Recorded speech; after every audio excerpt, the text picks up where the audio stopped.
السلام علیکم ناظرین، ہمارے چینل اچھی بات کو ضرور سبسکرائب کر لیں اور بیل نوٹیفیکیشن کو بھی آن کر لیں تاکہ ہر ویڈیو آپ کو وقت پر ملتی رہے۔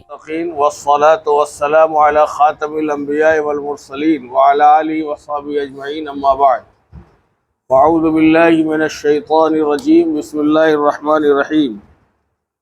اقرأ باسم ربک الذی خلق، خلق الانسان من علق، اقرأ وربک الاکرم الذی علم بالقلم، علم الانسان ما لم يعلم۔ وقال النبی صلی اللہ علیہ وسلم انا مدینۃ العلم و ابو بکر اساسها، انا مدینۃ العلم و عمر جدرانها، انا مدینۃ العلم و عثمان سقفها، انا مدینۃ العلم و علی بابها۔ قرآن کریم کی آیتیں اور نبی کریم صلی اللہ علیہ وسلم کی ایک حدیث شریف میں نے پڑھی ہے۔ آیتوں کا سیدھا سیدھا معنی ہے، اللہ فرما رہے ہیں اقرا پڑھ، باسم ربک اپنے پروردگار کے نام سے، الذی خلق جس نے پیدا کیا، اقرا باسم ربک الذی خلق جس نے پیدا کیا۔ ایک بات تو یہ ہوئی کہ اللہ کا پہلا حکم جو انسانوں کے پاس آیا وہ تعلیم کا آیا۔ دوسری بات اس آیت سے یہ سمجھ میں آئی کہ وہ تعلیم جس سے بندہ اللہ کا عرفان حاصل کر سکے اور اللہ کی پہچان، اللہ کی شناخت ہو سکے، بندے کا تعلق اپنے خالق سے جڑ جائے، باسم ربک اپنے پروردگار کے نام سے۔ آگے فرمایا خلق الانسان من علق، انسان کو پیدا کیا ہوا جمے ہوئے خون سے۔ پھر اللہ نے کہا اقرا پڑھ، وربک الاکرم تیرا رب بڑا کریم ہے، الذی علم بالقلم جس نے قلم کے ذریعے تعلیم دی۔ تو تعلیم کا ایک ذریعہ قلم بھی ہے۔ علم الانسان ما لم یعلم، انسانوں کو وہ باتیں سکھائی جو انسان نہیں جانتا تھا۔ یہ 5 آیتیں ہیں جو حضرت محمد صلی اللہ علیہ وسلم پر غار حرا میں جبریل امین لے کر آئے تھے۔ اور ایک حدیث شریف میں نے پڑھی ہے، اللہ کے رسول صلی اللہ علیہ وسلم نے ارشاد فرمایا کہ میں علم کا شہر ہوں اور ابو بکر اس کی بنیاد ہے۔ میں علم کا شہر ہوں اور عثمان اس کی دیواریں ہیں۔ میں علم کا شہر ہوں، عثمان غنی اس کی چھت ہے، اور میں علم کا شہر ہوں، حضرت علی اس کا دروازہ ہے۔ انا مدینۃ العلم، میں علم کا شہر ہوں، وعلی بابها، اور علی اس کا دروازہ ہے۔ تو یہ ایک لمبی اور پوری حدیث شریف ہے۔ عام طور پر لوگ آخر کا جملہ بولتے ہیں انا مدینۃ العلم وعلی بابها، اس سے پہلے جو جملے ہیں وہ بھی میں نے پڑھ دیے۔ اس سے بھی علم دین کی فضیلت اور اس کی بڑائی اور اس کی خوبی کا پتہ چلتا ہے۔ اب ماشاءاللہ کوئی گاؤں ایسا نہیں ہے جہاں دین کی بنیادی تعلیم کا انتظام نہ ہو، ہر گاؤں میں ہے، چاہے وہ جس سطح کا انتظام ہو، لیکن ہے۔ اس معنی کر یہ بہت اچھا کام ہے۔ دوسرے یہ ہے کہ آج جو ہمارا سماج بالکل بے لگام ہو گیا ہے اور گندگی کہاں تک جا چکی ہے آپ لوگ کے علم میں نہیں ہے، اگر علم میں ہے تو اس کا احساس نہیں ہے۔ مثال کے طور پر میں آپ لوگوں کو بتاتا ہوں برائی اور گندگی کہاں تک گئی ہے۔ اور چونکہ میرا معاملہ ڈائریکٹ سماج سے جڑا ہوا ہے، دارالقضا سے، اس لیے تقریباً ہر بستی کے کچھ نہ کچھ حالات میں جانتا ہوں۔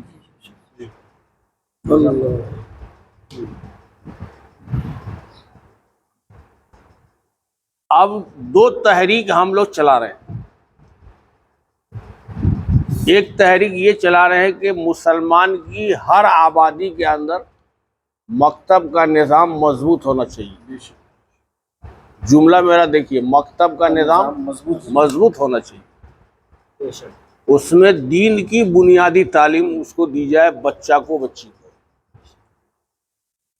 اور دوسری چیز جو بتا رہے ہیں ہم لوگ کہ ہر محلہ اور ہر آبادی میں جو خاص لوگ ہیں پنچ کہلاتے ہیں، اور معمولی نوک جھونک ہوتی ہے آپس میں تو اس کا تصفیہ کرتے ہیں. وہ دونوں آدمی آ کر کہتا ہے، عورتیں آ کر کہتی ہیں کہ میرا فیصلہ کر دیجیے، میرے ساتھ یہ ہوا، ظلم ہوا.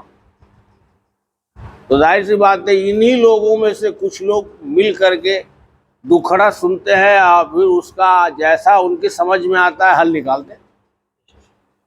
یہ ہر جگہ ہے کہ نہیں انتظام؟ اگر آبادی چھوٹی ہے تو پورا گاؤں مل کر کے، آبادی بڑی ہے تو محلہ مل کر کے 5 سے 7 آدمی کی کمیٹی بنائیے، اس کا رجسٹر بنائیے، اور مہینے میں 2 مرتبہ اس کمیٹی کی میٹنگ کیجیے. اس کمیٹی کا کام کیا ہوگا؟ اس کمیٹی کا کام ہوگا گاؤں محلے میں لڑکا لڑکی کی بے راہ روی پہ نگاہ رکھنا. کیا کرنا ہے؟ بات سمجھ میں؟ کیسے کیا کہتے ہیں کہ معاملہ خراب ہو رہا ہے. آپ کو معلوم ہے ہم لوگ تو خبریں پڑھتے ہیں، ہر چیز موبائل میں ہے. RSS والوں کا مکمل پلان ہے کہ مسلم لڑکیوں کو کیسے غیر مسلم بنایا جائے. تو ایک آدمی وہ ہے جو پیدائشی طور پر مسلمان ہے، اگر وہ اسلام سے پھر جاتا ہے تو اس کو مرتد کہتے ہیں. اسلام سے، دین اسلام سے پھر گیا، دوسرا دین مذہب اختیار کر لیا تو اس کو کافر نہیں کہتے، اس کو مرتد کہتے. ارتداد کے معنی ہے دین اسلام سے پھر جانا، دین اسلام کو چھوڑ دینا، کوئی دوسرا دین قبول کر لینا. یہ ہے ارتداد، اور جو ایسا کرتا ہے یا کرتی ہے اس کو کہتے ہیں مرتد. تو ایک تو خارجی طور پر پورے منصوبے کے ساتھ یہ سسٹم چل رہا ہے. دوسرا آپ لوگوں کو پتہ نہیں ہے، ہم بتاتے ہیں. یہ جو ہر گاؤں میں سائیکل اور پوشاک اور مڈ ڈے میل اور سرکاری طور پر جو رعایتیں آ رہی ہیں، تو مسلم بچیوں کے کھاتے کھلوائے جاتے ہیں 0 بیلنس. کیا کھلوائے جاتے ہیں؟ 0 بیلنس. صرف سیتامڑھی ضلع میں پوری رپورٹ میرے پاس ہے، نام، مقام، ایڈریس کے ساتھ. صرف سیتامڑھی ضلع میں 1 جنوری 2022 سے 31 مارچ 2023 تک کی رپورٹ ہے، 34,000 ایسی مسلم لڑکیاں جن کے کھاتے 0 بیلنس میں کھلے ہوئے تھے، اس میں غیر مسلم کے بچے پیسے ڈالتے ہیں اور وہ میاں بیوی کی طرح رہ رہے ہیں. 34,000 کتنے؟ اور 17,500 صرف سیتامڑھی ڈسٹرکٹ کی مسلمان لڑکیاں غیر مسلموں کے ساتھ نکاح کر لیا ہے اور وہ دین قبول کر کے اپنے دین اسلام سے پلٹ گئی ہے. اور دربھنگا کے اندر ایک گاؤں ایسا ہے جہاں 26 مسلمان کی لڑکیاں غیر مسلموں کے نکاح میں ہیں، اور حیرت یہ ہے کہ ان کے باپ نے ان کو جہیز بھی دیا ہے. چلیے میرے ساتھ میں دکھاتا ہوں آپ کو. یہ گاؤں ہے اور یہ سب مسلمان کی لڑکیاں ہیں جو غیر مسلم کی بیوی بن کر آ رہی. تو ظاہر سی بات ہے کہ اس پر قابو کیسے پایا جائے گا؟ اس پر قابو کیسے پائیں گے آپ؟ ابھی کی بات آپ کو کہہ رہے ہیں ہم. کیا کہتے ہیں 15 دن پہلے ایک خاتون ہے جس کے بعد 6 بچہ ہے. کتنا ہے؟ 6 بچہ. 4 لڑکی ہے، 2 لڑکا ہے. نام نہیں بتاتا میں اس لڑکی کا. اس نے اپنے 6 بچہ کو اپنے شوہر کو چھوڑ دیا ہے اب وہ دلی چلی گئی ہے اور ایک گوالا غیر مسلم کے ساتھ بیوی کی طرح رہ رہی ہے، اور وہ مجھ کو کہتی ہے کہ مجھ کو اپنے شوہر سے طلاق دلوا دی۔ کیا گئی؟ ہم نے کہا جب تو نے دوسرا دن اختیار کر لیا تو نکاح تو ایسے ہی ٹوٹ گیا، تم کو طلاق کی کیا ضرورت ہے؟ اگر شوہر کا تم کو پاس لحاظ رہتا ایسا ہی۔ ابھی شعبان کی 27 تاریخ کو ایک مسلم بچی ملاح کے ساتھ چلی گئی، ملاح کے ساتھ۔ یہ سب میرے آنکھوں کے سامنے ہو رہا ہے، یہ سب میری آنکھوں کے سامنے ہو رہا ہے۔ اس پر کیسے قابو پائیں گے آپ؟ اس کا طریقہ یہی ہے، اب مان لیا کہ ہماری بچیاں، ہمارے بچے چلے گئے پڑھنے کے لیے، کانوینٹ میں چلے گئے، تو آپ کبھی خبر لیتے کہ اس میں پڑھانے والا ٹیچر کیسا ہے، یا اس کے اندر جو استانی ہے اس کی اخلاقی صورتحال کیسی ہے؟ آپ تو اس کی خبر نہیں لیتے۔ آپ کی بچیاں وہاں چلی گئیں اور وہ مختلف پیرائے سے اپنے شکنجے میں لیتی۔ یہ صرف افسوس کرنے سے اور صرف بولنے سے ہوگا کہ کرنے سے ہوگا؟ اس کا طریقہ یہی ہے کہ ہر گاؤں کے اندر یہ 5-10 لوگ جو گاؤں کے بہت سے معاملے حل کرتے ہیں، اس طرح سے ایک رجسٹر بنائیے، مہینے میں 2 مرتبہ بیٹھک کیجیے، لڑکا لڑکی کی نقل و حرکت پہ نگاہ رکھیے، اگر میرا بیٹا مجرم ثابت ہوتا ہے اس کو بھی وہی سزا دیجیے۔ ایک بچہ بدمعاشی کرتا ہے، ایک بچی بدمعاشی کرتی ہے، تو ہم لوگ چوک چوراہے پر بیٹھ کر کے گپ مارتے، او کی بیٹی سچے چلی گئے لے، درد میں نہیں، مذاق اڑانے کے لیے۔ اگر وہی مصیبت آپ کے ساتھ آئے گی تو کیا ہوگا؟ آج اس کے ساتھ ہے، کل آپ کے ساتھ ہے، اور جب ہم اس پہ روک ٹوک نہیں کرتے تو وہ بچی بھی سمجھتی ہے کہ میرے ساتھ تو کوئی روک ٹوک ہوا نہیں، دوسری بچی کہتی اس کے ساتھ تو کچھ نہیں ہوتا، ہم کھولے میں تکا۔ اس لیے دوسری اسکیم ہم لوگ چلا رہے ہیں، وہ اسکیم یہ چلا رہے ہیں کہ جو مسلم عورتیں ہیں، جو مسلم جوان لڑکیاں ہیں، ان کے اندر یہ بات بالکل کوٹ کوٹ کر کے بھر دیجئے کہ ایمان سے محبت، کفر کی نفرت۔ کیا کرنا؟ ایمان سے محبت اور کفر کی نفرت اس کے دل میں پیدا کیجیے۔ بات سمجھ رہے ہیں آپ؟ کفر کی نفرت اس کے دل میں پیدا کیجیے، ایمان کی عظمت، اس کی محبت، ایمان پہ قائم رہنا، اس کی فضیلت، ایمان پہ مر جانا، ایمان بچانے کے لیے جتنی بھی دقت آئے، جتنی بھی دشواریاں آئیں، اس کو سہ لینا ہے، ایمان کا سودا نہیں کرنا ہے۔ یہ ان کی ذہنی تبلیغ کرنے سے ہوگا، ذہنی تبلیغ کرنے سے۔ بات سمجھ میں آئی؟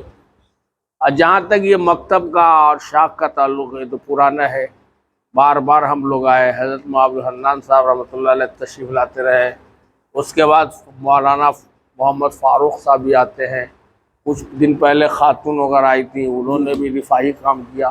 یہ تو ہوتا ہی رہتا ہے ماشاءاللہ، رشتہ مرکز سے اس کا جڑا ہوا ہے، تو مرکز سے رشتہ جڑا رہنا چاہیے۔ باقی گاؤں کے اندر اتحاد پیدا کیجیے، اور یہ جو ہم لوگوں کے اندر مجروح پہلو ہے، ڈیمیج، کیا ہے، اس کو کیسے صحیح کیا جائے گا؟ اس کا طریقہ یہی ہے کہ بچیوں کو بالکل پابندی کے ساتھ بھیجیے مکتب، دین کی بنیادی تعلیم ان کو سکھائیے، اور جو مکتب میں بچیاں نہیں جا سکتی، ہمارے بچے نہیں جا سکتے، ان کو سکھانے کا کوئی سسٹم بنائیے۔ ہم نے 2 سال پہلے ایک سسٹم شروع کیا ہے، ناخواندہ مسلمانوں کا دینی تعلیمی تربیتی ورکشاپ۔ تو یہ پہلا کم ہم نے ادارہ سبیل الشریعہ آواپور کو دیا، لیکن یہ اسکیم میری ہر مہینے ہے، اس میں تھوڑا خرچ ہوتا ہے۔ کیا ہوتا ہے؟ تو وہ کرانا چاہیے۔ ہمارے پاس تو سروے آیا ہے، ہم لوگ یہ سمجھتے ہیں کہ اللہ تعالیٰ کے یہاں کیا جواب دیں گے کہ بغل کے اندر ایک آدمی، اس کی عمر 70 برس ہے، 75 برس ہے، 60 برس ہے، 65 برس ہے، میری ہر ضرورت میں وہ کام آتا ہے، لیکن ہم نے کبھی نہیں پوچھا کہ آپ کلمہ سنائیے اور وضو کے فرائض بتائیے اور غسل کے فرائض بتائیے، کہیے۔ ابھی ایک 72 سال کا آدمی زندہ ہے، اس سے ہم نے پوچھا کہ آپ کا دین کیا ہے؟ بالکل سچی بات کہہ رہا ہوں میں، دین کیا تھا؟ کہا اللہ۔ اور اگر آپ لوگوں کو یقین نہ ہو تو میرے ساتھ چلیے، اس کا نام بتاتا ہوں، وہ آدمی بتاتا ہوں کہ ان سے ہم نے پوچھا کہ آپ کا دین کیا ہے، تو اللہ بولا۔ اس کا ایک نظام چلتا ہے، روشنی اس کا نام ہم نے رکھا ہے، 8 نشست اس کی ہوتی ہے، پہلی بیٹھک کے اندر یہی سکھایا جاتا ہے کیا آپ کا دین کیا ہے، مذہب کے اعتبار سے آپ کون ہیں، اسلام کیا سکھاتا ہے، اللہ کا 5 نام، نبی کا 3 نام، اللہ کا 5 نام ایسا۔ دوسری بیٹھک کرتے ہیں، اس کے اندر پہلا کلمہ، دوسرا کلمہ۔ تیسری بیٹھک کرتے ہیں، اس میں سورہ فاتحہ۔ چوتھی بیٹھک کرتے ہیں، اس کے اندر قل هو اللہ انا اعطینا سکھا دیتے ہیں۔ پانچویں بیٹھک کرتے ہیں، اس میں قل اعوذ برب الناس، قل اعوذ برب الفلق سکھا دیتے ہیں۔ چھٹی کرتے ہیں تو اس کے اندر درود شریف اور سورہ فاتحہ یاد کرا دیتے ہیں۔ ساتویں بیٹھک کے اندر ان کو ایمان مجمل، ایمان مفصل یاد کرا دیتے ہیں۔ آٹھویں بیٹھک میں وضو کا فرض اور غسل کے فرض پریکٹیکل کراتے ہیں۔ کیا کراتے ہیں؟ اور ماشاءاللہ وہ سیکھ کر کے جاتا ہے۔ 8 مجلس ہوتی، جمعرات کو ظہر کے بعد سے شروع کرتے ہیں، جمعہ کو مغرب سے پہلے ختم کرتے ہیں۔ اس کو ناخن تراش، کان صفا، مسواک، تسبیح، ایک ٹوپی، ایک رومال، آئینہ، کنگھی، قینچی، یہ بھی دیتے ہیں، طہارت کا سامان، اور 300 روپیہ دے دیتے۔ اس میں خرچہ ہے تو ہر گاؤں اٹھائے تب نا، 15 آدمی اگر سیکھے گا 25,000 روپیہ خرچ ہوگا، کیا ہوگا؟ تو اس کے لیے ہم لوگ نہیں فکر کر سکتے ہیں اپنی عورتوں کے لیے، اپنے گھر میں جو ہماری عورتیں ہیں، ہماری ماں بہنیں، تو یہ مکتب نہیں سمجھیے، یہ پاور ہاؤس ہے۔ کیا ہے؟ کسی نہ کسی درجے میں وہ دروازے پہ چلا ہو، یا ببول کے پیڑ کے نیچے، یا آم کے پیڑ کے نیچے، یا گلر کے پیڑ کے نیچے مکتب یا میاں جی نے پڑھایا ہو، جو جس زمانے میں، اسی کی وجہ سے یہ ہم لوگ کے اندر ایمانی چمک ہے، چہرے پہ ٹوپی ہے اور داڑھی ہے اور مسجد بن رہی ہے اور مکتب ہے۔ یہ سب انہی مکتبوں کا دین ہے۔ ان لیے 2 پیغام ہے، یہ عمارت شریعہ کا پیغام ہے۔ ہم ہر اتوار کو، یعنی کسی نہ کسی ہفتے میں کہیں نہ کہیں ہم ہوتے ہیں، مغرب کی نماز پڑھتے ہیں، وہاں مغرب سے عشاء تک بات کرتے ہیں، عشاء کی نماز پڑھ کے واپس، پورا سلسلہ چل رہا ہے۔ کیا اب اس کام کو لوگ سمجھنے والے ہیں، اس کو اٹھا لیں۔ ایک تو تبلیغی جماعت ہے، وہ بہت اچھا کام کرتی ہے، لیکن یہ جو نظام ہے نا، یہ الگ نظام ہے، اس سے ہٹ کے نہیں۔ یعنی پہلے زمانے کے اندر لوگ پیٹ پہ پتھر باندھ کر کے دین سیکھتے تھے، اب ہم کہتے ہیں دین گھر میں سیکھو اور کھا کے سیکھو۔ کیا کرو؟ تو الحمدللہ اس طرح کا 22 پروگرام ہم نے کیا، 22 تا حیات، جب تک زندہ رہیں گے کریں گے انشاءاللہ۔ اس کے لیے آسان طریقہ ہے، آسان طریقہ ہے، 5 آدمی مل کر کے 5,000 روپیہ خرچ کرتا ہے، 25,000 روپیہ ہو جائے گا، اس سے انتظام کر لیجیے اور کر کے تو دیکھیے۔ ابھی انگوا مادھوپور میں کرنے والے ہیں، جون والا، بات سمجھ رہے ہیں؟ تو مکتب سے جڑیے۔ یہ 2 بات ہم نے کہی ہے، اس کو ہلکے میں مت لیجیے۔ آوا کعوہ بگڑ گیا، کیا ہو گیا؟ آوا کعوہ بگڑ گیا۔ دارالقضا میں آتے ہیں، ہر دن کیا کہتے ہیں، جدائی کا معاملہ آتا ہے، لڑکی کہتی ہے ہم نہ رہیں گے، لڑکا کہتا ہے ہم نہیں رہیں گے، کیا مسئلہ ہے؟ تحقیق کرتے کہ عشق و معاشقہ ہے، افیئر چل رہا، کیا چل رہا؟ بات سمجھ رہے کچھ؟ یہ بہت اچھی چیز ہے، انتہائی خراب چیز ہے۔ کیا کچھ سمجھ ہی میں نہیں آ رہا ہے، یہ سماج کہاں جائے گا؟ تو پہلا کام تو یہ ہوا کہ مسجد سے پوری آبادی کو جوڑنا چاہیے، دوسرا کام یہ ہے کہ مکتب سے تعلیم کی لائن سے جوڑنا چاہیے، تیسرا کام ہے کہ اس کی تعمیر میں بھرپور حصہ لینا چاہیے، چوتھا کام یہ کہ ہر محلے کے اندر کمیٹی جس طرح ہے، 5 لوگ فیصلہ کرتے ہیں، اس طرح کی بنائیے، رجسٹر بنائیے، اور مہینے میں یہ 2 بیٹھک کر کے جائزہ لیجیے پورے گاؤں کا، کس کے گھر کا ماحول کیسا ہے، کس کے گھر کی لڑکی کہاں جا رہی ہے، کس سے بات کر رہی ہے، کس کا لڑکا 12 بجے رات تک گھوم رہا ہے، کون شکر کھا رہا ہے، کون پلیا کے پاس پڑا ہوا ہے، کہاں باتیں کر رہا ہے۔ ان سب پہ دھیان دینے کی ضرورت ہے۔ صرف انشاءاللہ اب بے شک کرنے کی ضرورت نہیں، ہم کہتے ہیں یہ سب بات کچی ہے، پریکٹیکل کرو، کیا کرو. اس لیے اللہ تعالیٰ پورے مسلم سماج کو صحیح سمجھ عطا فرمائے، ہمارا احساس جاگے، ہم ذرا بیدار ہوں. یہ کام کرنے کا ہے، یہ اس وقت کا سب سے مشکل کام. امت پوری مشکل میں پھنسی ہوئی ہے. آپ لوگوں کو پتہ نہیں ہے، کہانی پوری دنیا کے اعتبار سے مسلمانوں کی ختم ہے. کوئی کہتا ہے کہ میرے پاس 1 کروڑ روپیہ اچھا مکان ہے، اس کی حکومت کی نظر میں مچھر کے پر کے برابر بھی عزت نہیں ہے. بالکل تجربہ ہے، کوئی حیثیت نہیں ہے. ارے جس کے پاس 1500 کروڑ پیسہ ہے، جس کے پاس کیا کہتے ہیں کہ 10 بلڈنگ ہے، جس کے پاس 20 گاڑی ہے، جس کے دائیں بائیں بھی لوگ ہیں، جس کی سرکاری طور پر بھی پکڑ ہے، اس کو تو بالکل کبوتر کی طرح اور مینا کی طرح سے ختم کر رہا ہے. اس کی حیثیت نہیں ہے. تو ہمارے پاس 1 کروڑ ہے اور 10 روم ہے اور 2 چکا گاڑی ہے، ٹریکٹر تھریسر ہے، ہماری حیثیت نہیں ہے. کوئی حیثیت نہیں، ختم ہے. اب کہانی ختم ہے، کہانی ختم ہے. ہم لاکھ کہیں کہ میں قاضی شریعت ہوں اور جامعہ اسلامیہ کا شیخ الحدیث ہوں اور میں امارت شریعت سے جڑا ہوا ہوں، نہیں ہے. حکومت چاہے گی تو چٹکی موڑ دے گی.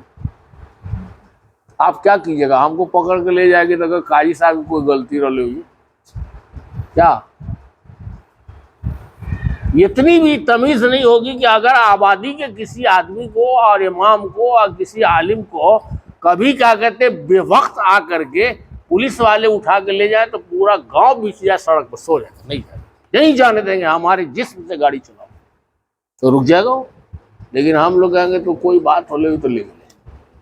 اگلے ہم تو جیل میں بھی جاتے ہیں. جیل میں ابھی گئے تھے بقرعید سے پہلے، رمضان کے بعد جیل میں، تو ایک مولانا ملے وہاں. ہم نے کہا آپ کیوں آئے یہاں بھائی؟ ارے ہمارے گاؤں کے اندر لوگوں نے، ہم نے ایک بات کہی انصاف کی تو ہم پر ہی الزام لگا دیا، چھیڑ خانی کا الزام لگا کے ہم کو جیل بھیجو. سیتامڑھی میں ہے، وہ چھٹ گیا ابھی مولانا. ہم نے کہا آپ پر چھیڑ خانی کا الزام لگایا؟ کہاں؟ وہ ہم نے کہا ایک بیان کے اندر کہ اشارے میں بولے ہم، تو وہ گاؤں کا ذرا سا دبنگ آدمی تھا، اس نے کہا اچھا ہمارا گھر ڈیمیج ہے، یہ بات کرتے ہیں امام صاحب. امام صاحب خود کیئرلیس ہے اور کوئی نہ کوئی ترکیب لگا کر کے چھیڑخانی کا الزام لگا دیا اور ہم جیل میں چلے گئے. ہم نے کہا اب کیا پروگرام ہے؟ کیا اب کیا کیجیے گا؟ جیل میں جانے کے بعد تو جیل میں جو جاتا ہے آدمی تو بہت پکا ہو جاتا ہے، کوئی کام تو رہتا نہیں تو سوچتا رہتا ہے. وہاں بھی پیسے کی ضرورت ہے مولانا، وہاں بھی بستر ملے گا آپ کو تو پیسہ چاہیے. ہفتے میں ہر کمپارٹمنٹ کے اندر 3-4 مرتبہ چھاپے ماری ہوتا ہے موبائل کا. ایک موبائل پکڑا گیا تو 5,000 روپیہ جرمانہ ہے اور 10 ڈنڈا بھی لگتا ہے. جیل کے اندر پریشانی بہت ہے. کیا وہاں رجسٹر جو ہے نا، اس میں لکھا رہتا ہے آمد خرچ، یہی لفظ لکھا ہوتا ہے آمد خرچ. آج کتنا مجرم آیا، آج کتنا چھوٹا، لکھا رہتا ہے آمد خرچ. تو ہم تو حاجی پور بھی جیل میں کبھی چلے جاتے گھومنے کے لیے، کبھی سیتامڑھی بھی چلے جاتے. ابھی کیا کہتے ہیں کہ اکتوبر میں بھاگلپور میں گئے تھے. اس کی پروسیس ہے، اس حساب سے آپ جائیے. آپ کو کیا پتا کس جیل میں کون بند ہے؟ سیتامڑھی جیل کے اندر تو ایسی کہانی ہے کہ ہم اس کو بول بھی نہیں سکتے. ایسے کچھ لوگ گرفتار ہیں، ہم بول بھی نہیں سکتے. بہت سے اس میں ایسے لوگ بھی ملیں گے آپ کو جیلوں کے اندر کہ جو گرفتار ہیں اور ان کا کوئی پرسان حال نہیں ہے. ان کے ماں باپ سمجھتے کہ میرا بچہ یا تو مارا گیا، ٹرین سے گر گیا، یا کچھ ہو گیا، لوٹ کے آئے نہیں، یا وہ تو جیل میں پڑا ہوا ہے. ایسے بھی ایسی بات. تو مجموعی اعتبار سے دیکھیے ہم لوگ کی کوئی حقیقت ہے کتنی؟ جو ہے وہ گھر تک ہے، دروازے تک ہے، بس گاؤں تک ہے، اس کے باہر نہیں ہے. کوئی حقیقت نہیں. آپ کے پاس ٹھیک ہے 5 کروڑ روپیہ، 5 بیٹا ہے، 10 گاڑی ہے، 10 کو ٹریکٹر ہے، لیکن حکومت کی نظر میں آپ کو کوئی حیثیت، آپ کا کوئی روب نہیں ہے. آپ کو جب چاہے تو چڑیا کی طرح مر. تو پوری دنیا میں مسلمان کی جو عظمت ہے اور تھی، یہ بحال کیسے ہوگی؟ یہی سب کام کریں گے تب ہوگا. کیا ہوگا مولانا؟ یہ سب کام کرنے کا ہے، اس کو ہلکے میں مت لیجیے، یہ بنیادی کام ہے. آپ پورے گاؤں کا سروے کیجیے، کتنا لڑکا ہے، کتنی لڑکی ہے، کتنے کی شادی ہو گئی، کتنے کی 2 شادی ہے، کس کو کتنا بیٹا ہے، کتنی بیٹی ہے، کس کو کیا تکلیف ہے، یہ سروے کیجیے گا تب نا، کہ صرف بیٹھ کر گپ ماریے گا، صرف چگلی چپاٹی کیجیے گا، غیبت۔ احساس جاگیے، احساس جگائیے اور احساس پیدا کیجیے، یہ سب کام کرنے کا ہے، ابھی غفلت کا کام نہیں، بہت بیدار رہنے کی ضرورت ہے کیا۔ اس لیے اللہ تعالیٰ ہم کو، آپ کو، سب کو صحیح سمجھ اور دینی شعور عطا فرمائے۔ دینی شعور، میرا لفظ دیکھیے گا، بولتا ہوں میں، دینی شعور، دینی شعور آنا چاہیے، دینی شعور۔ یہ چند باتیں مجھے کہنی تھی، میں ہر جگہ یہ پیغام دیتا ہوں۔ ادھر تو مکمل 2 سال سے یہ سلسلہ ہی چل رہا ہے، ہر ہفتے کہیں نہ کہیں، کیا کبھی چکنی اور کبھی بندی اور کبھی میک پور خورد، کبھی میک پور کلاں اور کبھی بھگوتی پور، کیا کبھی متانا، یہی سب ہو رہا ہے۔ کیا ہو رہا ہے؟ کرتے کرتے مرنا ہے، مرتے مرتے کرنا ہے، یہ اپنا نصب العین ہے۔ تو اللہ تعالیٰ ہمارے لیے یہاں کی حاضری کو نجات کا ذریعہ بنائے، اور جو باتیں کہی گئی ہیں اللہ تعالیٰ لوگوں کو عمل کی توفیق عطا فرمائے، تو شاید اس کے سہارے بھی کچھ اپنا کام آگے بن جائے گا۔ اللہ تعالیٰ ہم لوگوں کو نافع بنائے، داخلی خارجی فتنے سے ہم سب کی حفاظت فرمائے، ہمارے بچوں کو اخلاقی بے راہ روی سے بچائے۔ وما علینا الا البلاغ۔